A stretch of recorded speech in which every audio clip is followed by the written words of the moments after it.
салом бинандагони азиз, хуш омадед ба канали Диққат ТВ. имрӯз дар ин навор мо гап мезанем дар мавзӯи он ки чӣ мешуд агар форсизабонҳо ягона ва тифоқ мешуданд. Обуна шудан ва лайк монданро фаромӯш накунед. Рафтем. Чӣ мешуд ки агар форсизабонҳо ягона ва тифоқ мешуданд? ин як ба ҳисобгирии теориявӣ тахминӣ бо назардошти дороиҳо ва имкониятҳои мавҷудаи имрӯза мешавад ки ман пешкаши шумо мекунам.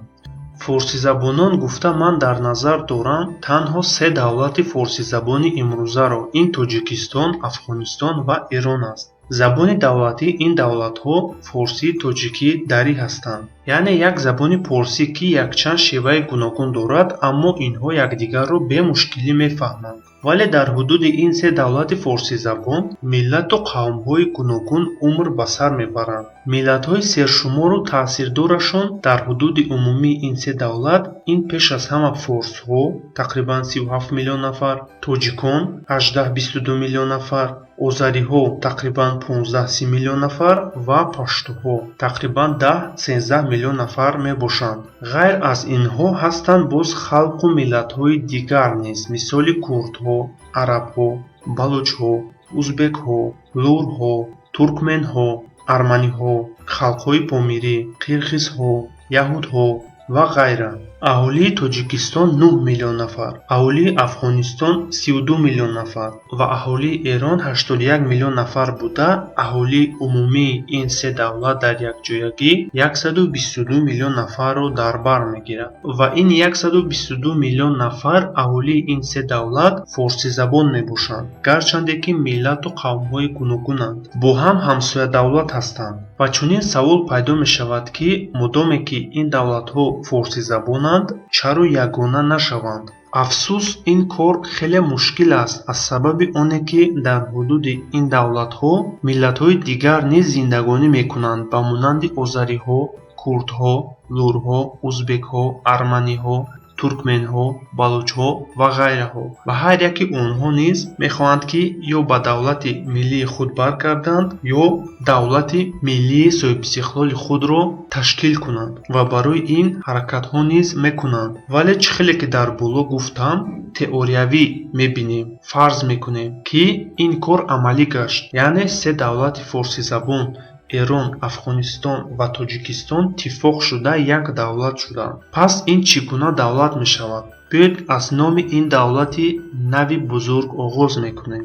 номи давлат бояд ба ҳама халқҳои дар ҳудудаш буда писанд ояд. масалан, агар Тоҷирон ё Иронтоҷ ё Атоҷирон гузошта шавад, шояд ба баъзе халқҳои мамлакат маъқул наояду сахташон расад. барои ҳамин инҷо бояд овоздиҳӣ гузарондан лозим оиди номи давлат. кадом номе ки овози бисёр гирад, он ном гузошта шавад ва номгӯи номҳоро низ дилхоҳ одам метавонад ба ҳукумат пешниҳод кунад. бинандагони азиз, дар ин бора шумо чӣ фикр доред? яъне кадом номро шумо пешниҳод мекардед? феълан дар комментарие нависед, бисёр ҷолиб мешавад. инак давлати нав бо аҳолии 122 миллион нафара аз ҷиҳати шумораи аҳолӣ дар ҷаҳон ҷойи панҷум ва бо ҳудуди 2 миллиону 443 ҳазор километри квадратӣ аз ҷиҳати масоҳат ҷойи даҳумро хоҳад гирифт. шумораи ҳарбиён, яъне сарбозону афсароне ки дар хизмати мавсимӣ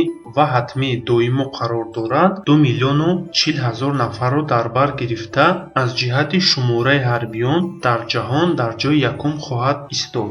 аз ҷиҳати шумораи ҳарбиёни дар эҳтиёт, яъне запас қарор дошта низ бо шумораи зиёда аз 12.5 миллион нафар ҷойи аввалро дар ҷаҳон хоҳад гирифт. ин миқдор эҳтиётиён аз шумораи эҳтиётиёни умумии Амрико, Русия ва Хитой дар якҷоягӣ дида зиёд аст. чунин кишварро бо чунин миқдор ҳарбиёну муҳофизонашон аз ҷиҳати ҳарбӣ тариқи қушунҳои хушкигард забт кардан имконнопазир аст ва бо дар назардошти сарватҳои табиӣ чунин кишвари ягона, ин артишро метавон на танҳо сершумортарин, балки аз ҷиҳати техникӣ низ дар кӯтоҳтарин муҳлат пешрафтатарин низ кардан мумкин аст.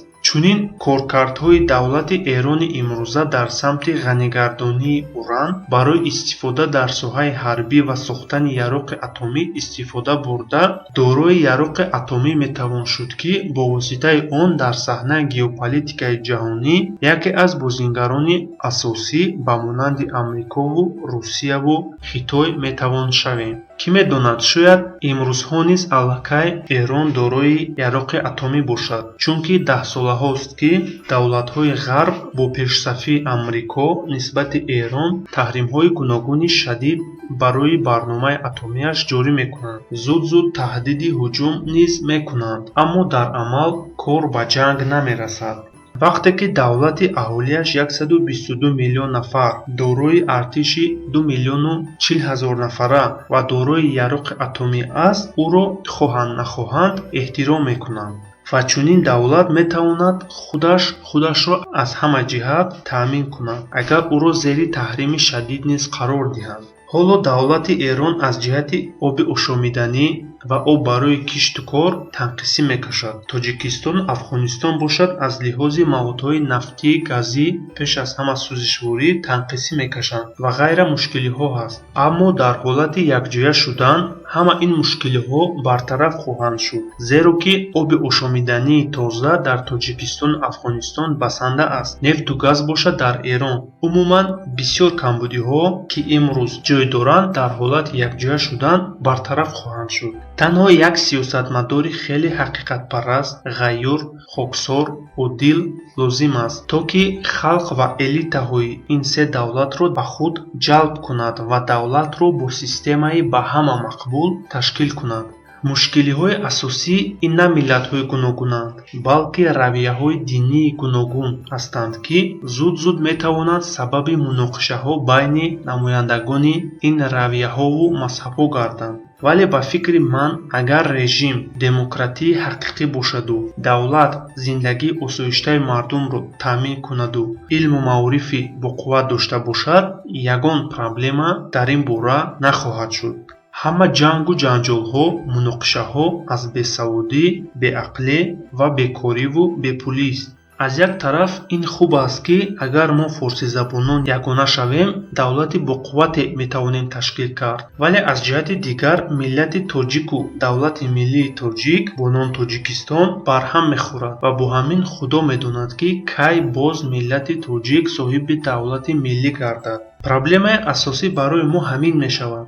Афғонистонро гӯем, он ҷо паштуҳо соҳибанд, ҳукуматро забт кардаанд, аммо онҳо низ давлати миллии худро ба номи Паштунистон надоранд. форсҳо низ дар Эрон гарчанде ки миллати пешсаф бошанд ҳам, давлати бо ном форс надоранд. Эрон давлати зиёдмиллатӣ аст. дар он ҷо то 30 миллион озариҳо умр ба сар мебаранд ва курду, балучу, туркмену, арманиву ва ғайра миллионҳои дигар ҳастанд. Эрон то соли 1935 номаш расман форс буд ва шояд яке аз сабабҳои иваз кардани ин ном ба Эрон ин мувофиқи стратегияи элитаи форсҳо оҳиста иттифоқ кардани халқҳои эронинажоде ки ҳамсояи форсҳо ҳастанд бошад. барои ҳамин ба онҳо масъалаи давлати миллӣ он қадар ҷиддӣ нест. аз ин кор бисёртар мо тоҷикон аз ҷиҳати бохти давлати миллӣ зарар мебинем. шумо чӣ фикр доред? оё розӣ ҳастед ки ин се давлати форсизабон бо ҳам як шуда як давлати нав шаванд? дар комментарӣ ҷавобатонро ҳатман нависед. бо ҳамин навор ба охир мерасад. ба канал обуна шавед, лайк гузоред ва видеоро бо дӯстонатон тақсим кунед. қаблан ташаккур. раҳмати калон барои диққататон. хайр дар паноҳи худо бошед.